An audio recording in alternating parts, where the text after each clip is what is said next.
Long before the fame, the lawsuits, and the mega sponsors, Heavy D was just another Utah kid with oil-stained hands and a knack for turning busted vehicles into rolling monsters. Growing up, he had a fascination with anything on wheels, motorbikes, trucks, even farm equipment. His earliest projects weren't glamorous. They were old, beaten-up rigs he and his buddies would salvage from junkyards, just to see if they could make them run again. The internet was still in its Wild West days when Sparks started posting videos. There were no high-definition intros, no perfectly framed shots, just raw footage of him wrenching, joking around, and occasionally breaking something in spectacular fashion. That authenticity was magnetic. It wasn't about showing off. It was about inviting people into the shop, letting them smell the grease through the screen. The moment that changed everything came from one of those homegrown builds.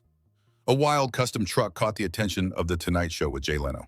It was a surreal leap from a dusty garage in Utah to a Hollywood soundstage. The appearance introduced Sparks to millions of viewers, and it lit the fuse for what would become Diesel Brothers.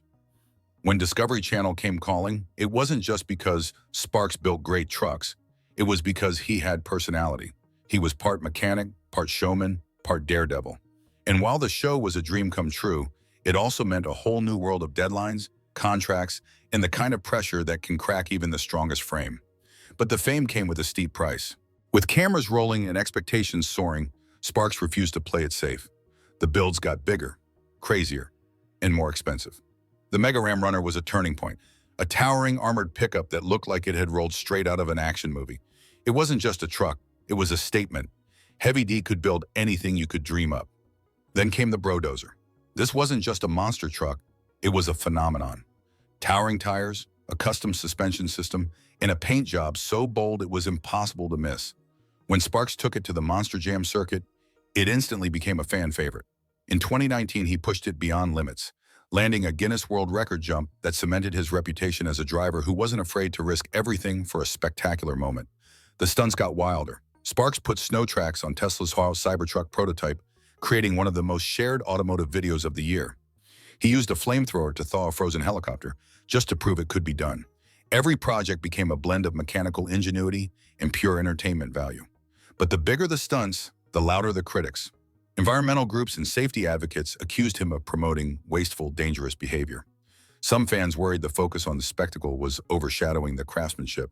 For Sparks, the noise was just part of the job, but it was about to get a lot louder. But his biggest crash wasn't on a track.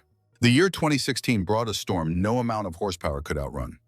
The U.S. Environmental Protection Agency accused Sparks and his team of modifying the trucks in violation of the Clean Air Act.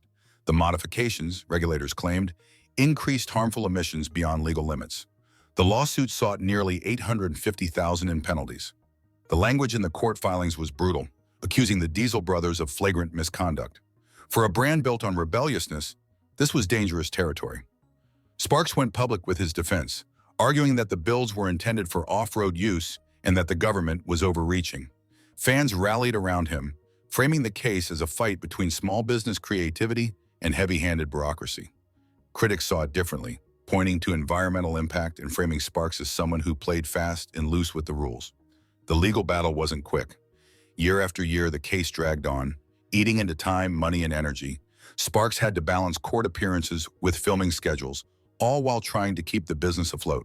For the first time, the man who built his brand on speed found himself stuck in the slow, grinding pace of the legal system. Legal battles brewing wasn't the only change. In the middle of the legal chaos, Sparks made a move that shocked his audience. He announced the formation of EMBR Motors, a new venture focused on hydrogen electric trucks. The catalyst? The collapse of Nikola Motors' Badger pickup project. Where others saw failure, Sparks saw opportunity. He bought the rights to the design and promised to bring the Badger to life under his own brand. It was a bold pivot for someone so closely associated with diesel culture. Supporters praised him as a forward thinker, someone willing to adapt before the market forced him to. Skeptics wondered if it was just a strategic rebrand to soften his image. Sparks framed the shift as inevitable. "If you're not evolving, you're dying," he told fans during a live Q&A. He promised the same performance-driven ethos, just with cleaner technology. Still, for every fan excited about the change, there was another who felt betrayed. Meanwhile, his world was getting smaller. Away from the cameras, Sparks' appetite for big moves didn't slow down. He purchased Fremont Island, an isolated stretch of land in Utah's Great Salt Lake, envisioning it as both a personal playground in a content goldmine. The location was cinematic, desolate beauty surrounded by water. But isolation came with challenges: expensive logistics, harsh weather, and maintenance headaches. Eventually, Sparks sold the island, calling it a learning experience. It was another reminder that his career was defined by big swings. Sometimes they connected, sometimes they didn't. On the quieter side, Sparks poured energy into philanthropy. He organized massive rescue efforts during natural disasters, using his network of trucks and drivers to deliver supplies. His holiday toy drives for underprivileged kids became annual traditions.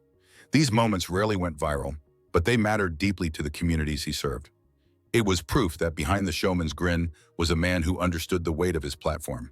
Yet, even now, controversy hasn't cooled. Nearly a decade after the first legal filing, the emissions lawsuit still hangs over Sparks' career. Just this week, Yahoo Autos reported the case remains unresolved. Every update reopens old wounds in the public conversation. Supporters continue to frame him as a symbol of government overreach. Critics argue that the case is a necessary stand against environmental harm. The truth likely sits somewhere between those extremes.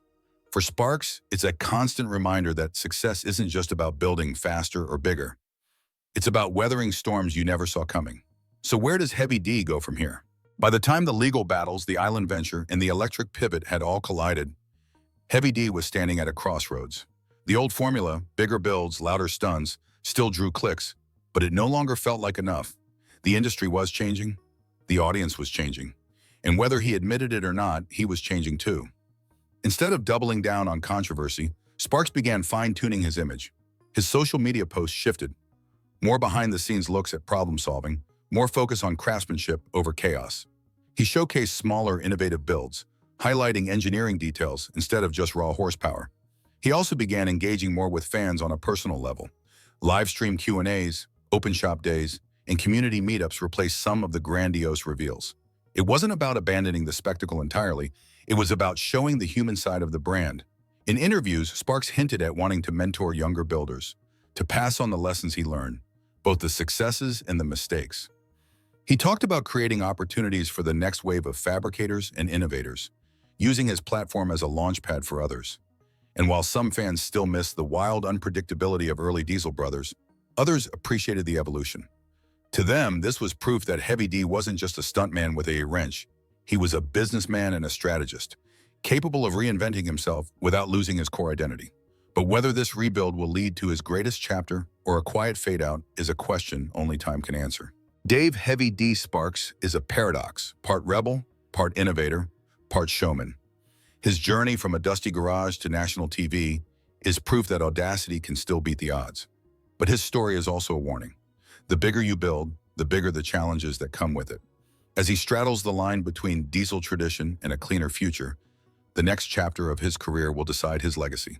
Will he be remembered as a pioneer who adapted before it was too late? Or as a cautionary tale of a star who couldn't escape his past?